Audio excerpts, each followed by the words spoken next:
Also in Livingston Parish, in Killian, the Board of Aldermen has voted to dissolve the police department for 1 year in favor of bringing on Livingston Parish Sheriff's deputies. News 2 Sarah Gray-Barr has more on the meeting and the timeline. To be or not to be, the police department, that is. In July, Atwell proposed dissolving the police department. You know, the police department has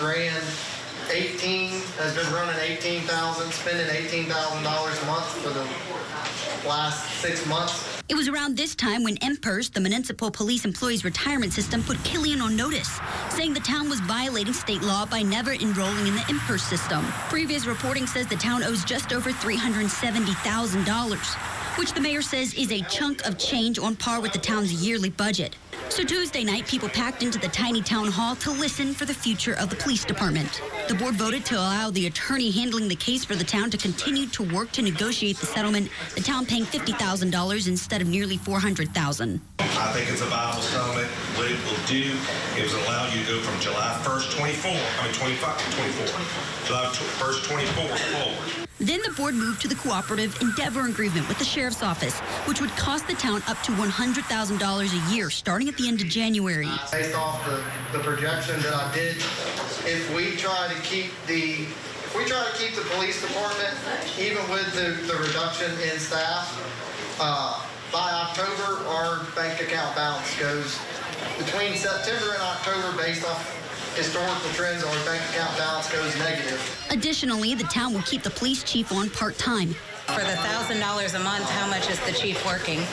How many hours a week or how many hours a month will he be working for a measly less than minimum wage rate of $1,000? Many at the meeting spoke against the decision. I would much rather our chief get a livable, wonderful salary and have a vehicle that runs and is dependable, and then keep the rest of that money here. You need to put it into a ballot and let everybody come in behind that curtain and use their rights as an American citizen to vote it out. After public comment closed, Atwell said he would propose a funding solution at the next town hall meeting to create a new sales tax to pay for the police department. Board voted to approve the agreement between the town and the sheriff's office. Board also voted to approve sending surplus police vehicles to auction. Killian is also working to address years of issues with the town's water system.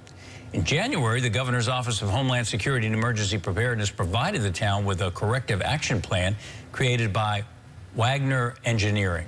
The report details a list of problems, outdated systems, a lack of inspections and cleaning, and meters that aren't fully installed or used at every home. The Governor's Office of Homeland Security recently said that fixing the issues could cost millions. During last night's meeting, Mayor Atwell said a potential merger could happen with a private utility company, but any firm agreement is still in the early stages.